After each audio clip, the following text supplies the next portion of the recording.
Starting an online store isn't just some far-fetched dream anymore. E-commerce is massive right now. In fact, global online sales are expected to hit nearly $7 trillion over the next couple of years. That's huge, because this means that the opportunity has never been bigger for regular people like me and you to get in and start making money. Here's the thing though. Most people overcomplicate this process. They think that they need the perfect idea.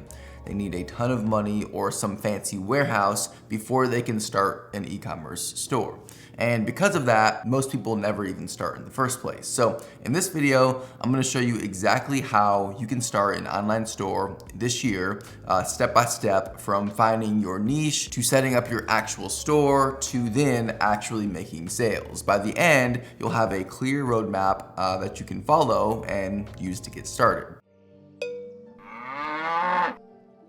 So let's kick this off with step number one. The very first thing that you need to figure out when starting an online store isn't actually the product itself, it's the people who you are serving with that product. If you don't know who you're selling to, you're basically just throwing darts in the dark. And honestly, that's how most stores fail before they even get off the ground, is the people who start the stores don't know who they're actually targeting with their product, right? Your target audience is just a fancy way of saying who are the people most likely to buy from you. Are they teenagers who care about fashion? New moms who want baby products that save time? Or maybe your customer is dog owners who treat their pets like family. There's a lot of people like that. The more specific you can get though with who your customer is, who your target customer is, the easier every other step of the process becomes. You'll know what products to sell, what colors to use in your branding, even what kind of memes to post on social media to get more sales, right? Every single part of the process becomes substantially easier once you figure out who your target customer is. So here's a really quick tip for you. Instead of saying, I want to sell candles, narrow it down even more. Say, I want to sell candles with calming scents for people who work from home and need relaxing after long Zoom calls. Do you see how much more clear that is? It's extremely specific, but it's a lot more clear. The second one speaks directly to someone's lifestyle and their needs. So before you do anything else, write down who your ideal customer is, their age, their location, their interests, their struggles, and what would make them say, yes, I want that. What would make your ideal customer say, yes, I want what you're selling, okay? Because that right there is your foundation. And once you've got that in place, the next step is to actually choose your product, which becomes a whole lot easier once you're able to nail down that first step, all right? So now that you know who you're selling to, the next step is figuring out what you're actually going to sell to them. This is where sourcing your products comes in. And you've got a few different options here because there are a lot of different ways to sell things online. You can either make the products yourself, you can buy them wholesale and then resell them at a higher price, buy them wholesale at a markdown price, and then mark it up and make money off the difference. You can go the print on demand route, which is great for things like t-shirts and mugs and posters. And I mean, nowadays you could even sell like candles and stuff. I've even seen supplements being sold on print on demand websites, right? Or you could do drop shipping, where you don't even have to handle any physical inventory yourself. The supplier ships directly to your customer for you. They buy the product from your store, and then the wholesale supplier ships it to your customer and makes it seem like it's coming from your store, when in reality it's coming from a warehouse that's somewhere else in the world or somewhere else in the United States, okay? Each one of these options has its pros and cons. If you're making products yourself, like jewelry or custom woodwork or skincare products, usually you'll see a higher profit margin, sometimes between 60 and 70% of the selling price, since you control the production, right? But of course, you're also trading in more of your time and effort in exchange for the higher profit margins. And so, naturally you have to weigh which one you value more. With wholesale, if you decide to go the wholesale option, you're typically buying in bulk at a discount. And so let's just say, for example, you buy something for $10 at wholesale prices and then you sell it for $30. That's a solid 60 to 70% markup right there. But with this option, you're still gonna need more upfront cash to actually buy the inventory in the first place. And there's always the risk that you can't sell the inventory, and so you end up being stuck with all of this inventory that you wasted money on that's just sitting in your house doing nothing, okay? Next, you've got print on demand. This is a super beginner-friendly method. Basically, you design the thing, and then the supplier prints and ships it for you, and you typically keep around 20 to 40% of the profit on each sale, depending on what you're selling the thing for. And so maybe you sell a t-shirt for $30 and you pocket between $8 and $12 of that as profit for you. It's not massive profit, but it's very hands-off. And if you can scale that into multiple hundreds of sales, those numbers start adding up very fast, even though the profit margins are a bit slimmer. Plus, you've also got the added benefit of having a lot more time on your hand because you're not having to do all of the physical manual labor stuff yourself. And then there's the last option, which is drop shipping. This is probably one of the lowest risk models that there is because you don't have to spend anything until you make a sale. But the margins are a lot tighter with dropshipping, usually between 10 and 30% per profit per item that you sell. That means a $40 product, for example, might only profit you between $5 and $10 max, okay? Here's the key with all of this though. No matter which method you pick, make sure that the product actually fits the audience that you picked in step one. If you remember the candle example, if your audience is remote workers looking to de-stress, then selling them camping gear doesn't make any sense. I know that's a bit extreme of an example, but people do that, right? They're trying to target the wrong audience with their products. So lock in on a product that solves a problem or fulfills a want for your specific group of people. That is what will make your store stand out, and that is what will make you successful with e-commerce. Now, this comes down to choosing the right e-commerce platform. And honestly, this decision matters more than a lot of people think because the platform isn't just where people are checking out and paying you for your product, right? It's the control center for your entire business. It's where you'll manage products, track inventory, handle payments, set up shipping, run marketing campaigns, and run coupon campaigns, even how you analyze your sales data. So don't just randomly pick from a platform because this is the foundation that you're building on. And honestly, some platforms work better for certain situations than other platforms, okay? So you have to pick the right platform depending on what exactly the route that you're using to sell things, if it's dropshipping or e-commerce or wholesale. Now, when it comes to these platforms, you've got a few different options. You've got something like WooCommerce, which is powerful if you already are familiar with WordPress and perhaps you've already got a WordPress website, but WooCommerce can be very, very technical. You're in charge of hosting, plugins, security, updates, all that stuff. There's other options like Wix and Squarespace. These are great for their simple drag and drop websites, but to be honest with you, e-commerce is more of an add-on feature with these websites. It's not their main thing.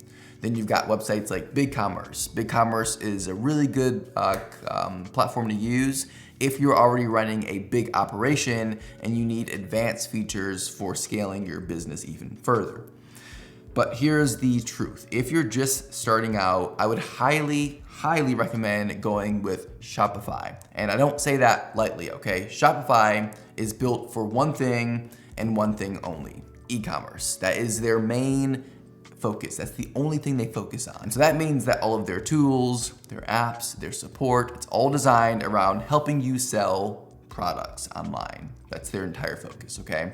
And you can literally get a store up and running in just a weekend, even if you've never built a website before. And once you're up and running, Shopify makes it super easy to grow, whether that's adding more products, running email campaigns, or even selling across different marketing channels like TikTok and Instagram. Now, yes, it's about $39 a month after your kind of free trial period, but that's basically the cost of dinner for two people maybe even a little bit less than that, but it gives you a professional, ready to scale storefront with all the different features that it includes. And so in my opinion, that's one of the best investments you can make if you're serious about starting an online e-commerce store. And the cool part is Shopify has a free trial, like I mentioned, so you can set up everything that you want, test it out, and only pay once you're actually ready to launch. Now, I'm gonna include a special link down below in the description that includes a 3-day free trial, and then you'll only have to pay $1 per month for the first 3 months, just $1, okay? So I'll leave that link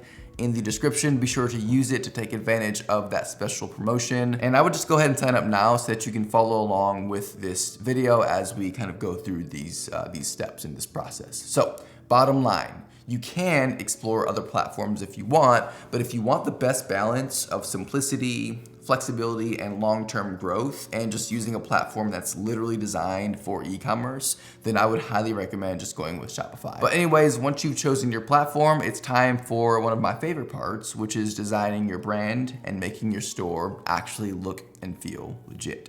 This is where branding comes in, and branding is way more than just slapping a logo at the top of your website and calling it a day, okay? Branding is your store's personality. It's how people feel when they interact with your brand, with you and your website and your brand and your social media and stuff like that. So let's go ahead and break this down. First, I want you to think about your brand identity. This includes your mission, your values, and your voice as a brand. For example, are you a fun and playful brand? Are you sleek and modern? Are you eco-friendly and socially conscious? Whatever it is, that tone should carry through everything. Think about a brand like Patagonia, for example, which I personally am a big fan of. They are very eco-focused, right? They care about the earth a lot. And that messaging, that tone, that voice carries through everything that they do. And that consistency is what builds trust with the customers long term, okay? And so everything from your website copy to your emails to your packaging, everything needs to be consistent. And the branding part of this is very, very important for that. Next, let's talk about visuals, the visual part of your brand. You're gonna want a simple, memorable logo, right? A clean color palette, usually between 2 and 3 colors max, and you wanna pick colors that fit the vibe and the voice that you're going for. And fonts that are easy to read, especially on mobile devices. Don't overcomplicate this. People trust brands that look consistent and not chaotic, right?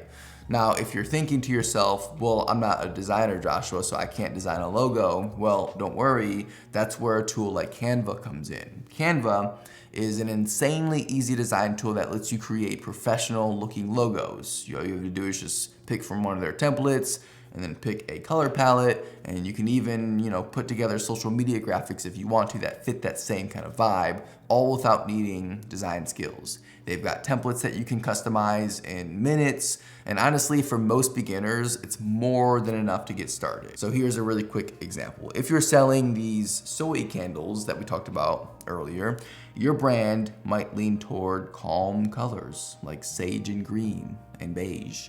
In Canva, you could grab a minimal logo template, swap the fonts and the colors, and boom, just like that, you've got a polished brand identity that looks like you hired a professional. The key here with all of this is consistency. Your website, your product packaging, your Instagram feed, they should all look and feel like they belong to the same family. That is what's going to make people remember you and trust you. So spend a little time here in Canva or with a designer if you want to really level it up, but it is gonna cost you more money, and get your branding locked in, because once you have that, everything else from the product photos to the ads just clicks into place. And now that your store looks and feels like a real brand, it's time to officially get your business registered. So don't overcomplicate this process. It's really just a few things that you'll need to check off. So number one, you want to choose a business structure. The most common structure for most beginners is an LLC, a limited liability company. It protects your personal assets if something ever were to go wrong with your business, if somebody tried to sue you or anything like that. It just kind of separates your business assets from your personal assets so that if somebody were to sue you and win, they couldn't take your house and your car from you, right? You can also just start as a sole proprietor if you want to, which is basically just you saying, I'm doing business as myself. But an LLC is usually the safer choice here, and it's very cheap to set up. Number 2 is you'll want to register your business name. This is the legal name that your store will operate under, and so make sure that it's unique and it's not already taken in your state. And typically registering your business name just means doing things like buying the domain name. If you are going to incorporate as an LLC, typically this part is kind of built into that process. And so if you are going to incorporate, then you can just ignore step number 2. Number 3 though is to get an EIN, which is an employer identification number. This is 100% free to get through the IRS website. I've got a full video on this, which I'll link down below. And you'll need this number for things like taxes or to open up a business bank account. An EIN is required for those things. Now, if you want help with any of those, setting up an LLC or getting an EIN, like I said, I've got full step-by-step videos on my channel. I'll leave links to both of those in the description so that you can follow along and get that stuff done. And honestly, that's basically it. You could kind of start getting into things like trademarks and stuff like that if you wanted to.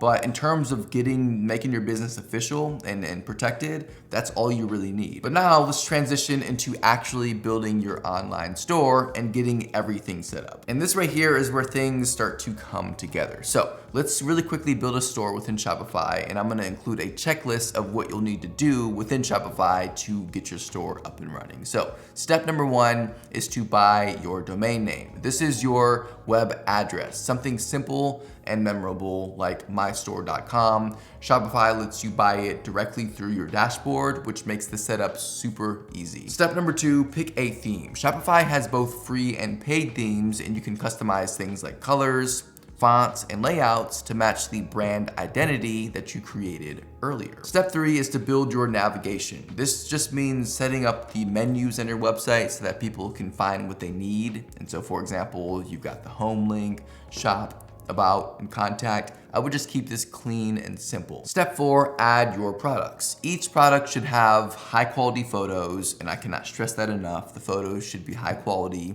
They should also include things like a short but clear description, and you can just use AI like ChatGPT to help you with this. The price, obviously, of the product, and also any options like sizes or colors. Step 5, organize your collections. Collections are just categories within Shopify. And so for example, if you're selling candles, you might have a calming scents collection or a seasonal favorites collection or gift sets, right? These are all collections that you can create and kind of advertise on your website so that people can just go to those collections and then buy from within those collections. Step 6, create your essential pages. At the very least, you'll want to have a about page, a contact page, an FAQ page, and your store policies. And so things like shipping, returns, and your privacy policy. These pages build trust and they save you from having to answer the same questions over and over again. Step 7, add your branding. So upload your logo, set your brand colors, and make sure that your fonts match the identity that you created earlier. Okay, this is where your store really starts to feel polished. And so I would personally spend a decent amount of time here just making your store as polished as possible. All right, so now that your store is built, the next step is making sure that people can actually buy from you, right? So this means setting up your checkout page, your shipping, and your taxes. So let's just keep this as simple as possible, starting with the checkout. Shopify handles most of this for you. All you have to do is just connect your payment methods. And so for example, things like credit cards, PayPal, or Apple Pay, so that customers have those options to pay. The easier you make checkout, the more sales you'll get. The next thing to set up is the shipping. You'll want to decide how to charge for shipping. You could either go the route of doing free shipping or flat rate shipping, or just let Shopify calculate real-time rates for you. A lot of stores set it up so that there's a shipping threshold, like free shipping on orders over $50, because this encourages people to add more items to their cart just to get the free shipping. And then finally are the taxes, my least favorite part of this process. So Shopify will actually handle the sales tax for you, and they'll automatically calculate it based on where your customers are located. All you have to do is turn it on in your settings and just make sure that it's correct for your region. That's it. You don't need to overcomplicate this process. Just keep the checkout smooth, make the shipping options clear, and have the taxes be automated. Now, I'm keeping this section super high level on purpose so that we don't get stuck in the weeds, okay? That's not the purpose of this video. But if you want a completely free step-by-step walkthrough of how to set up all this stuff inside Shopify with much greater detail, I've already got a dedicated tutorial on my channel for it. I'll leave a link down below in the description so that you can follow along. Once that's in place though, you're ready for the probably most exciting part, which is actually launching your store to the public. Now, this is the part that most people overthink. They wait for months trying to make everything perfect, and because of that, they never launch at all. Don't do that, because done is better than perfect. Okay, so here's a really quick pre-launch checklist to make sure that you're ready. Number one, double check your site on mobile. More than half of online shopping happens on phones. So make sure that your store looks good and loads fast on mobile devices. Number two, test your checkout. Literally just go through and buy something for yourself just to make sure that the payments, the shipping, and the confirmation emails all work correctly and look right. Number three, check your essential pages. And so things like the about, the contact, the FAQ, and the policies. Just make sure that they're live and that they're easy to find on your website. Number four, remove the password on your store so it's actually public. You'd be surprised with how many people forget this step at all. And this can be found on the back end of your store under the Shopify settings right here. And that's it. Once you do that stuff, you are technically live, right? Now, here's the mindset that I want you to have when you launch your store. Your launch doesn't need to be this massive event with fireworks, okay? Think of it more like a soft opening at a restaurant. You're opening your doors, you're letting people in, and starting to gather some feedback. The big traffic and the big sales will come from the next step, which is marketing your store and getting in front of the right customers. Now, there are a lot of different ways to do this, okay? But let me break down the most effective strategies for beginners, in my opinion, and these strategies are the free ones as well. Number one, social media. Just pick one or two platforms where your target audience is already hanging out, okay? So for example, if you're selling trendy products, that might be TikTok or Instagram. If you're more professional, maybe LinkedIn. If you're selling digital products that are extremely visual, something like Pinterest tends to work really well for those products, okay?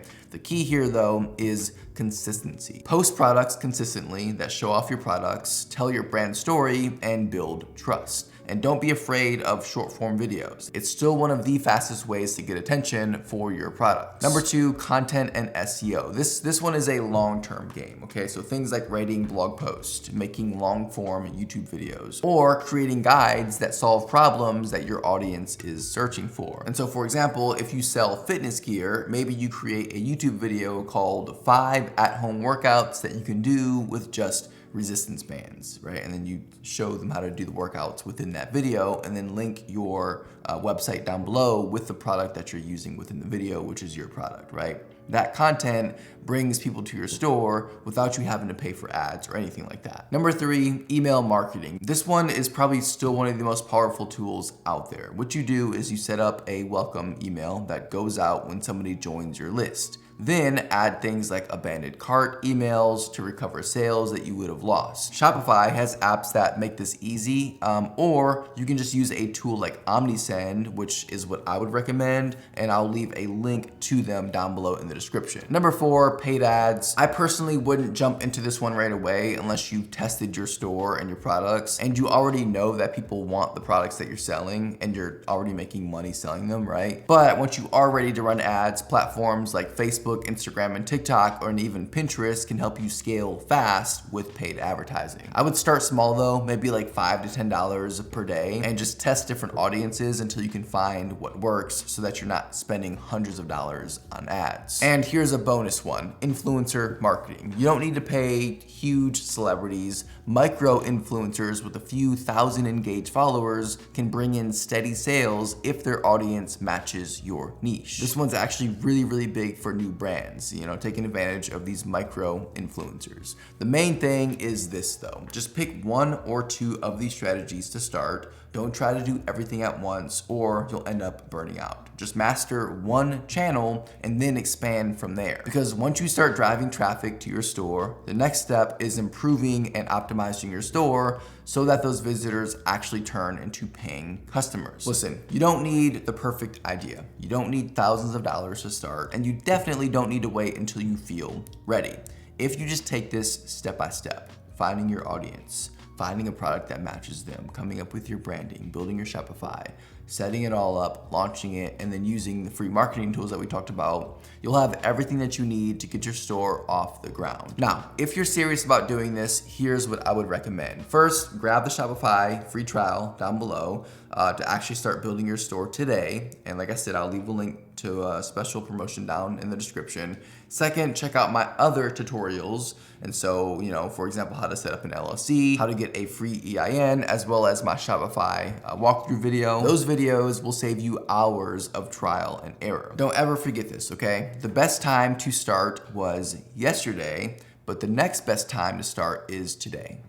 Don't just sit on your idea for another 6 months or a year or never. Take action now. And if you found this video helpful, do me a huge favor, drop a like down below for the YouTube algorithm, subscribe to the channel if you want more tutorials like this. Also, if you want me to make a tutorial in the future, check out the content request form in the description and let me know what you want me to make next. Thanks so much for watching, and I will see you again in the next video.